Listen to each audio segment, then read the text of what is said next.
Well, that was a big ball of fun. Greetings, geeks and geekerellas. It is me, I am back.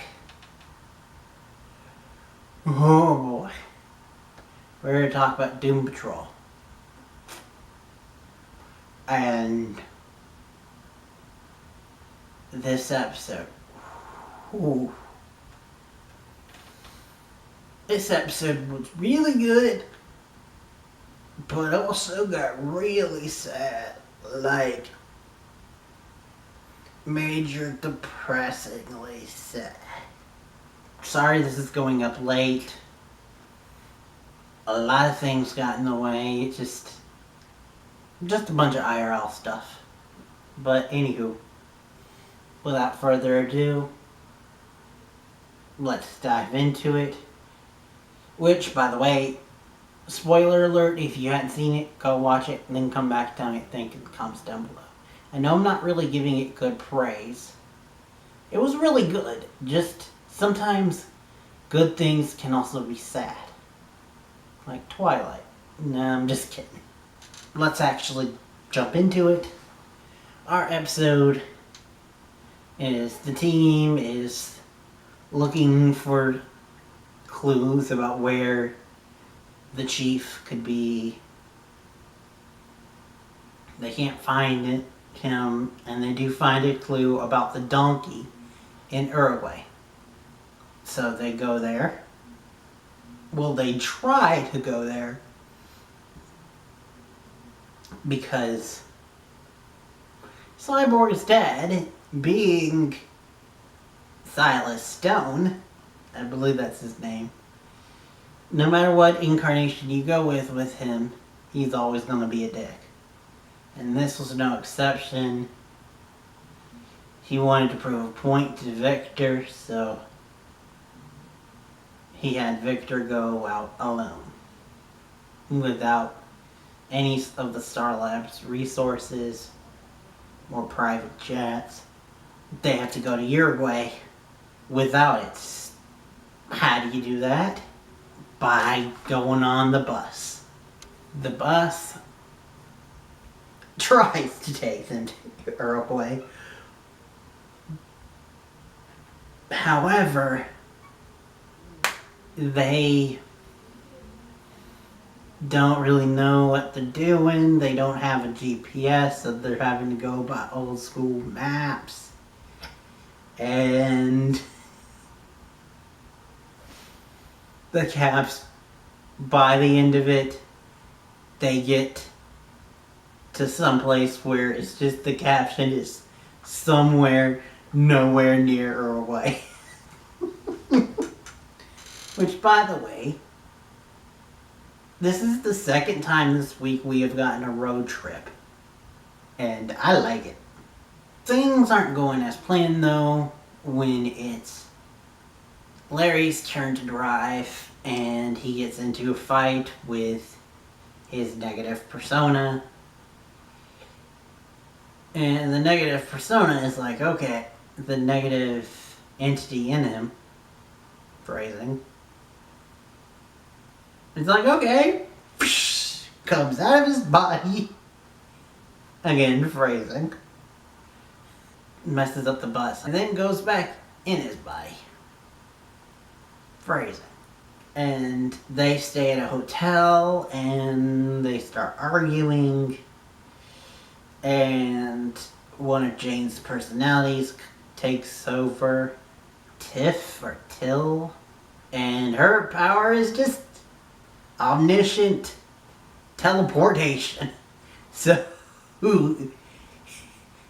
she takes Cliff and Larry, boom, they're in Uruguay. Leaving Victor and Rita back at the hotel. Which, just to tell their side of the story real quick, Vic argues with Rita because he's frustrated with everything, and because Mr. Nobody got in his head. he lashes out at her, and we find out why she's been so wonky lately. It's because he got in her head too. And their story kind of ends with just, I could be wrong, but it looks like Cyborg admitting defeat. Like that's how his thing was. He had to admit defeat. Which, by the way, we find out how he got his powers in this universe, and oh shit. Like I said, this episode gets sad. And if you thought that was sad, wait till you see the other story with the other team. Because they get to Uruguay and they find out that there's the guy who gave Mr. Nobody his powers makes a living out of giving people powers. Everyone powers. You just have to pay for it. The team meets up with a random dude who we think is random, but later find out that he's, well, you know what? I'm just going to go ahead and say it because I'm trying to be quick here. Turns out to be Plant Animal Mineral Man, which, yes, is a character from the comics. And yes, I believe that is his name. I might be getting the order wrong, but yes, that is his name. He can turn different parts of his bodies into different animals, minerals, or plants. Which, hopefully, especially with the fact that they've gotten a guy who's done a lot of TV work before, he's going to be a reoccurring character. So that'll be interesting to see how that goes. But that was just a side subplot. The main plot was Larry goes off and tries to use the Mr. Nobody machine to get rid of his negative entity and heal himself. And it's here that we find out all his lovely flashbacks about before the accident and after the accident, where his wife knew that he was gay but called it hanging out with the boys and was a fixable thing, until finally after the accident where he's laying there fighting for his life, she admits that they can no longer fight it and that they both deserve to be with someone that they love. And meanwhile that was going on, he was having, the guy he was having an affair with kind of does the same thing, but in the end the guy, his story is that he was going to stick by Larry, stay in the closet, and stick by him through the accident. And Larry, having a moment of clarity, told him to go. Which, two things. I do not know if that was Matt Bomer or not underneath all of that makeup, but whoever that was, Matt Bomer or stunt guy, kudos to you, because that was some damn good acting underneath that pile of makeup. And also that scene where it's just like so many undertones with him talking with the guys,